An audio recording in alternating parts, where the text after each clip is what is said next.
못 가본 길이 더 아름답다.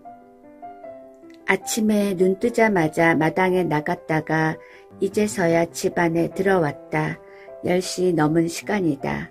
지치고 배도 고파서 들어온 것이지 일이 끝난 건 아니다. 마당 일은 한도 끝도 없다. 집이 교외에 있어 작은 마당을 가꾸고 있는데 꽃나무 몇 그루 심고 나머지 땅은 텃밭을 만들까 하다가 농사에 자신이 없어 잔디를 심었다. 채소를 가꾸는 것보다 잔디가 훨씬 손이 덜 갈 줄 알았다. 또 이왕 단독주택에 살 바에는 잔디밭 정도는 딸린 집에 살아야 할 것 같은 양옥집과 푸른 잔디라는 소녀적부터의 꿈도 한몫을 했을 것이다. 마당이 양지발라 잔디가 잘 된다. 나무 심기, 전지 등 동네 마당 일을 도맡아 해주는 정원사 아저씨도 이 동네에서 우리 집 잔디가 제일 예쁘다고 칭찬을 해준다. 잘한다 잘한다 하면 더 잘하고 싶다고 어디 경연대회라도 나갈 것처럼 점점 잔디에 신경을 써버릇한 게 이제는 빼놓을 수 없는 일과가 되었다. 나의 근본이 워낙 시골뜨기라 처음엔 흑장난처럼 즐겁기만 하더니 체력이 떨어질 나이라 해마다 더 힘들어진다. 이른 봄 미처 잔디가 푸르러지기 전에 예서제서 푸릇푸릇 고개를 고추 세우고 올라오는 풀은 틀림없이 잔디가 아니다. 나는 그런 풀을 나도 잔디라고 이름 붙이고 가차없이 뽑아버린다. 나도 잔디는 저항 없이 잘 뽑히는 걸 보면 착한 풀이다. 나의 노역이 고돼지는 건 꽃밭에서 1년초들이 싹트고 잔디도 하루가 다르게 푸르러지는 바로 5월 요즘 같은 계절이다. 클로버들은 잔디 사이에 그들만의 질기고 치밀한 그물망을 만들고 민들레, 냉이, 새금풀, 질경이를 비롯해서 이름도 알 수 없는 온갖 잡초들이 하룻밤 새에도 5cm, 10cm씩 자라서 여바란 듯이 하얀 꽃을 피우기도 한다. 그 연약하고 보잘것없는 것들에게 악착같이 싸움을 거는 자신이 때로는 민망하고 한심하지만 내 마당을 내가 원하는 밑그림대로 관리하고 싶은 욕망을 어쩔 수가 없다. 잔디 사이에서 고개를 들고 싹트는 풀의 종류는 해마다 늘어나고 다양해진다. 아무리 잡초라고 해도 이 땅의 사냐에서 번식하던 것은 낯설지 않은 법인데 그렇지 않은 신종 잡초도 많다. 이것들은 도대체 어디서 온 것일까? 온갖 잡새들이 산에서 내려와 마당에서 놀다 가는 일이 많으니 그것들이 배설물이 원인일 수도 있지만 이국적인 잡초는 아마도 먼 나라에서 불어온 바람, 특히 황사바람을 타고 오는 게 아닐까.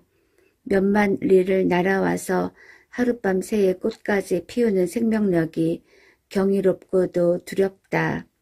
그런 생각을 하면 내 끝없는 노동에 맥이 빠지면서 내가 졌다, 있지도 않은 백기를 들고 마당에 벌렁 드러누워 버릴 적도 있다.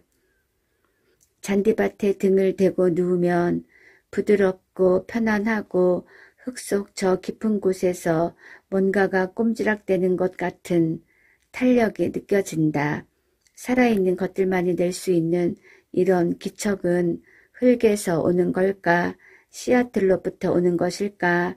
아니, 둘 다일 것 같다. 흙과 씨는 분리해서 생각할 수 없을 적이 많다. 씨를 품은 흙의 기척은 부드럽고 따숩다.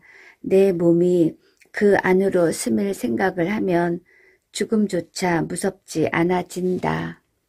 흙은 아무거나 받아들이기만 하는 것이 아니다. 조그만 틈만 있어도 흙은 푸른 생명력을 토해내고 만다. 대문에서 집 현관문까지는 경사가 져 있어서 돌 계단을 깔았는데 집 지은 지 10년이 넘는 동안에 돌과 돌 사이의 이음새를 바른 시멘트가 떨어져 나간 데가 생겼다. 그 사이에서도 풀이 나기 시작했다. 처음 돋은 풀들은 연약한 외떡잎 풀이더니 해마다 그 종이 다양해져서 쌍떡잎 식물도 돋아나고 작지만 꽃까지 피는 것도 생기면서 점점 돌이 삐딱하게 기울기 시작했다. 사실 그 사이에서 돋아난 푸른 것들이란 자세히 눈여겨보지 않으면 보이지도 않을 정도로 미소한 것들이다. 그렇지만 생명 있는 것들의 힘은 비록 영양실조에 걸렸을 망정 큰 돌을 움직이는 괴력이 되기도 한다. 생명 있는 곳엔 바람의 형태로든 먼지의 형태로든 흙이 모여들어 씨앗과 합력한다. 돌계단의 이음새가 점점 더 넓어져서 안전을 위협하게 되자 금년의 집을 손보면서 돌을 바로잡고 틈을 시멘트로 빈틈없이 바르도록 했다. 이 땅의 산야를 사통 5달 굴을 뚫고 길을 내느라 단단히 포장한 아스팔트 길 밑의 흙 속에는 얼마나 많은 씨들이 흙의 입자만큼이나 무수한 씨들이 100년 후건 1000년 후건 싹틀 날만 기다리고 잠들지 못하고 있을까. 그런 생각을 하면 인간이 크게 못할 노릇을 하고 있는 게 아닌가. 괜히 두렵고 뒤숭숭하다. 그렇다고 흙이 아스팔트야 들고 일어나겠는가. 요새처럼 흙의 생명력이 왕성할 때는 잡초 뽑기 말고도 수시로 마당이 나를 불러낸다. 1년 초도 적당한 간격으로 솎아줘야 하고 심지 않았는데도 건강하게 영역을 넓혀가는 머위, 돛나물 등 식용할 야채를 거두기도 한다. 다 나에게 맞는 육체 노동을 시키고 마음을 행복하게 해주는 고마운 흙 장난이다.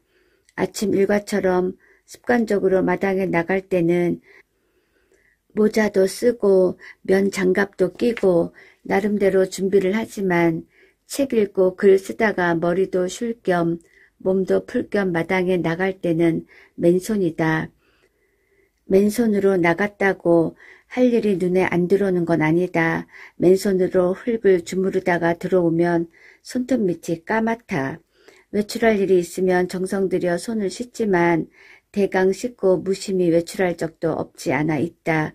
그러고 사람을 만날 때면 열심히 내 손을 테이블 밑으로 감추지만 속으로는 엉뚱한 상상력으로 비죽비죽 웃음이 나온다. 며칠만 나의 때 묻은 손톱을 간직하면 10손가락 손톱 밑에서 푸릇푸릇 싹이 돋지 않을까. 내 손톱 밑에 낀 것은 단연 때가 아니라 흙이므로 매니큐어 대신 손끝에 푸른 싹이 난 10손가락을 하늘 향해 높이 쳐들고 도심의 번화가를 활보하는 유쾌하고 엽기적인 늙은이를 상상해 본다. 마당 가꾸기는 내 집 마당이라는 소유욕과 이웃집 마당보다 더 예쁘고 가지런하고 싶은 일방적인 경쟁심 때문에 고달프지만 그것도 노동이라고 그 후의 휴식은 감미롭다. 집 앞이 바로 숲이다. 숲이 1년 중 가장 예쁠 때가 이맘때다. 매해 보는 거지만 5월의 실록은 매번 처음 보는 것처럼 새롭고 눈부시다. 실록의 빛깔도 수종에 따라 미묘한 차이가 있다. 순전한 녹두색도 있고 갈색이나 보라색이 도는 연녹색도 있고 젖빛이 도는 건 아마도 아카시아일 것이다. 그런 미묘한 차이가 원근과 수종에 따라 서로 조화를 이루면서 바람이 불 때마다 움직이고 살랑이는 모습도 조금씩 다르다. 그러나 한결같이 몽실몽실 부드럽고 귀여운 꼭 아기 궁둥이 같은 게 5월의 나무들이다. 내 소유가 아니어서 욕심 없이 바라볼 수 있는 자유와 평화, 그게 바로 차경의 묘미 아니겠는가.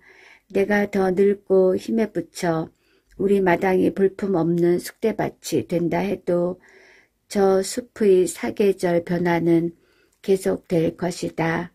노후에 빌려보는 경치가 아름다운 집에 산다는 게 큰 복이다 싶다. 창가에 앉아서 빌려보는 경치로 눈을 씻고 마음을 씻고 나서 그래도 몸담고 있는 세상 돌아가는 일도 대강은 알아둬야 할 것 같아 마지못해 신문을 펴든다. 신문의 정치 사회면은 단박 나의 숲속의 평화를 비현실적인 것으로 만들어 버린다. 여야가 편가르고 흩어졌다 모였다 하면서 서로 제가 옳고 제가 잘났다고 우기는 건 선거철마다 있는 일이다. 선거철만 지나면 우리네 보통 사람들은 정치인이 한 약속도 그가 여였는지 야였는지도 잊어버리고 생업에 종사하게 될 것이다.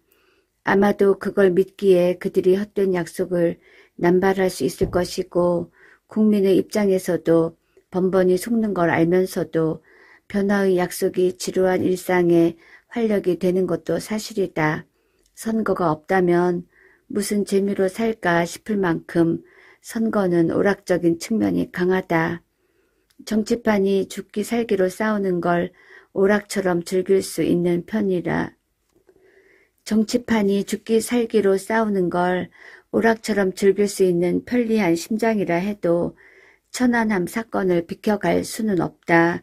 젊은 죽음에 대한 애통한 마음도 쉬 가라앉지 않거니와 그 사건에 낀 우리의 입장, 주변국과 강대국의 태도, 북에 대한 의구심과 적개심, 그 정당한 분노조차 자제해야 할 것 같은 그래도 전쟁만은 피해야지 하는 마지막 평화주의, 남들은 어떤지 잘 모르지만 나의 평화주의는 전쟁에 대한 공포의 다른 이름일 뿐인지도 모르겠다.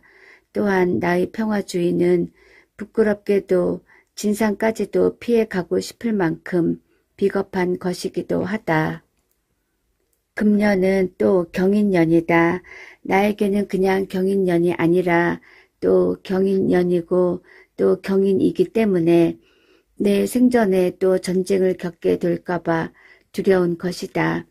6.25가 난 해도 경인년이었으니 꽃다운 20세에 6.25 전쟁을 겪고 어렵게 살아남아 그 해가 회갑을 맞는 것까지 봤으니 내 나이가 새삼 징그럽다. 더 지겨운 건 60년이 지나도 여전히 아물 줄 모르고 도지는 내 안의 상처이다. 노구지만 그 안의 상처는 아직도 청춘이다. 그 해의 5월도 아름다웠다. 내 생애의 가장 아름다운 5월이었다. 교정의 라일락 향기가 숨막히던 5월에 나는 중학교를 졸업했다. 그때 학제로는 중학교가 6학년까지 있었으니 지금으로 치면 고등학교를 졸업하는 거였다. 어떻게 해서 졸업을 5월에 할 수 있었나 다들 의아해 하지만 그 또한 우리 학년만의 특혜였다. 우리는 중학교 재학 중에 해방을 맞았고 해방된 달이 8월이어서인지 다음해 봄에 진급을 시키지 않고 1년 있다가 9월에 진급을 시켰다. 식민지를 벗어난 독립국에 맞는 국정교과서나 커리큘럼이 정해지기도 전 단지 해방되었을 뿐인 혼란기에 불가피한 조치였을 것이다. 그 후 몇 년 동안은 8월을 학기말로 하고 9월에 새학기가 시작되었다. 그게 미국식 학제라고 하니 뭐든지 미국식을 좋아할 때라 그대로 고정되는 줄 알았는데 종전대로 봄 학년도로 환원한다고 했다. 별안간 그렇게 하면 그해 학년은 너무 짧아지니까 그 과도 조치로 그해만 5월을 학기말로 했던 것이다. 졸업식도 5월에 있었고 대학 입시도 5월에 이미 치르고 나서 합격된 뒤였으니 근심 없이 마냥 들뜨고 행복한 졸업식이었다. 계절의 여왕이라는 좋은 계절이 졸업의 기쁨을 더해주었다. 대학 입학식은 6월 초에 있었다. 대학로도 눈부신 6월이었다. 그러나 1950년 6월이었다. 하필이면 왜 5월 졸업식이었을까는 굉장한 행운이었지만 하필이면 왜 50년 6월이었을까는 무서운 재난이었다. 입학식을 치르고 며칠 다니지도 않아 6.25가 났다. 집안 남자들의 비참하고 억울한 죽음, 굶주림, 폭격과 기총소사, 혹한의 피난길, 그 와중에서도 좌냐 우냐 하는 이념에 따라 혈육과 가정이 분열하고 이웃과 친척, 직장 동료끼리도 서로 헐뜯고 고발하고 불구대천의 원수가 되는, 사람 나고 이념 난 게 아니라 이념이 인격이나 사람다움 위에 군림하던 전후의 공포 분위기, 이청준의 소설에도 나오는 전깃불 뒤 어둠에 자신의 정체를 숨긴 채 다짜고짜 우리 얼굴에 불빛을 쏘아대며 빨갱이인지 반동인지를 묻는 오만한 신문자. 내가 누구인지가 중요한 게 아니라 어떻게 대답해야 살아남을 수 있는지가 더 중요했던 시기를 거치면서 잃어버린 내 정체성, 고달픈 소녀가장을 거쳐서 안착한 사회의 외풍을 막아줄 남자와의 무탈한 결혼 생활, 베이비붐 시대가 이 땅의 가임 여성에게 부과한 역사적 사명인 양, 대책 없는 다산, 화목한 가정, 남들은 다 팔자 좋다고 알아주는 이러한 결혼 생활이 문득문득 나를 힘들게 했다. 속에는 누더기를 걸치고 겉만 빌려입은 비단옷으로 번드르르하게 꾸민 것처럼 자신이 한없이 뻔뻔스럽고 구질구질하게 느껴졌다. 실제적인 가슴의 통증으로 비명을 삼킬 때도 있었고 어디 남 안 듣는 곳에 가서 실컷 소리 지르고 싶은 충동이 뭉쳐 병이 될 것 같은 적도 있었다. 내가 가정적으로 안정되었을 뿐 아니라 우리 사회도 전반적으로 전후의 가난을 딛고 경제 성장기에 접어들었을 때였다. 전쟁 때 죽은 이들도 전사자 얼마, 민간인 희생 얼마 하는 통계 숫자로 일목요연하게 정리돼 있을 때였다. 잘 살아보자는 민족적 여망은 자식도 남편도 가슴에 묻기보다는 통계 숫자 안에 안착을 시켰다. 나 혼자만 당한 일이 아니라는 게 위로가 될 수도 있다는 건 모르지 않으면서도 나는 바로 그 점이 더 괴로웠다. 내 피부치가 나에게 특별한 것처럼 죽어간 내 피부치는 각자 고유하고 특별한 자기만의 세계를 가지고 있었다. 그들만의 세계는 아무도 함부로 할 수도 바꿔치기 할 수도 없는 그들만의 우주였다. 하나의 생명의 소멸은 그들에게 있어서는 우주의 소멸과 마찬가지이다. 어떻게 몇백만 분의 1이라는 숫자 안에 도매금으로 넘길 수 있단 말인가. 나는 내 피부치만은 그 도매금에서 빼내어 개별화시키고 싶었다. 몇백만 분의 1이라는 죽은 숫자에다 피를 통하게 하고 싶었다. 그들의 고통, 그들의 억울한 사정을 외치고 싶어서 가슴이 터질 것 같았다. 누가 들어주건 말건 외치지 못하면 억울한 죽음을 안매장한 것 같은 죄의식을 생전 못 벗어날 것 같았다. 외침으로써 위로받고 치유받고 싶었다. 그래서 늦은 나이에 소설이라는 걸 써보게 되었고 비교적 순탄한 작가 생활을 하면서 스스로 치유받고 위안을 얻은 것처럼 느낀 것도 사실이다. 6.25의 경험이 없었으면 내가 소설가가 되지 않았을지도 모른다고 나도 느끼고 남들도 그렇게 알아줄 정도로 나는 전쟁 경험을 줄기차게 울고 먹었고 앞으로도 할 말이 얼마든지 더 남아있는 것처럼 느끼곤 한다. 지금도 문학 강연 같은 걸 하게 될 때는 소설이 지닌 이런 미덕, 쓰는 이와 읽는 이가 함께 누릴 수 있는 위안과 치유의 능력에 대해 말하곤 한다. 나는 내가 소설을 통해 구원받았다는 걸 인정하고 소설가인 것에 자부심도 느끼고 있지만 그렇게 말하고 나면 마치 허세를 부린 것처럼 뒷맛이 허전해지곤 한다. 내가 당초에 되고 싶었던 건 소설가가 아니었다. 다만 대학에 가서 학문을 하고 싶은 꿈에 부풀어 있었다. 무엇이 되는 건 그 다음 문제였다. 당시만 해도 대학은 학문의 전당이었을 뿐 졸업하고 뭐가 되는 직업인을 양성하는 데가 아니었다. 어느 대학 어느 과가 더 출세에 유리하고 돈을 잘 벌고 좋은 직업을 가질 수 있다는 식의 이익을 추구하는 데가 아니었다. 사회적 부조리를 비판하고 약자의 편에 설 수 있는 지성을 길러내는 데지 개인적인 이익을 추구하는 데가 아니었다.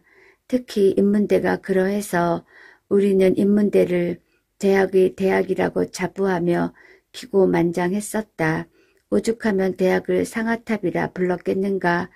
그만큼 잡스러운 욕망이나 더러운 신뢰로부터 보호받는다는 면이 강했다.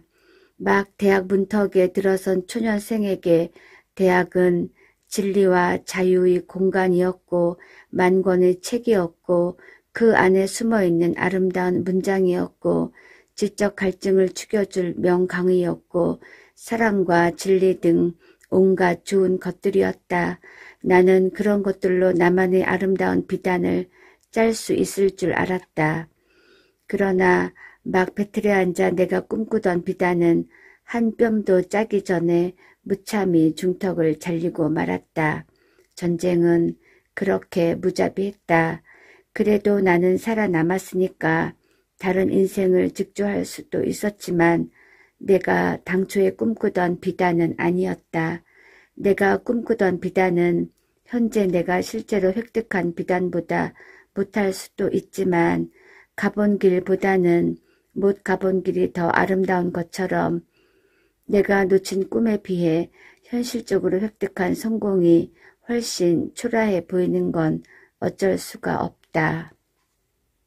못 가본 길에 대한 새삼스러운 미련은 누망인가 집념인가 올해가 또 경인년이기 때문인가 5월이란 계절 탓인가 6월이 또 오고 있기 때문인가 나는 누구인가 잠 안 오는 밤 문득 나를 남처럼 바라보며 물은 적이 있다. 20살의 성장을 멈춘 영혼이다. 80불 코앞에 둔 늙은이이다. 그 두 개의 나를 합치니 20살의 성장을 멈춘 푸른 영혼이 80년 된 고옥에 들어앉아 조용히 붕괴의 날만 기다리는 형국이 된다. 다만 그 붕괴가 조용하고 완벽하기를 빌 뿐이다. 박완서님의 못 가본 길이 더 아름답다 였습니다. 이 책은 2010년 8월에 출간되었고 그 이듬해 1월에 박완서님이 돌아가셨습니다. 돌아가시기 전해에 출간된 책이었습니다. 감사합니다.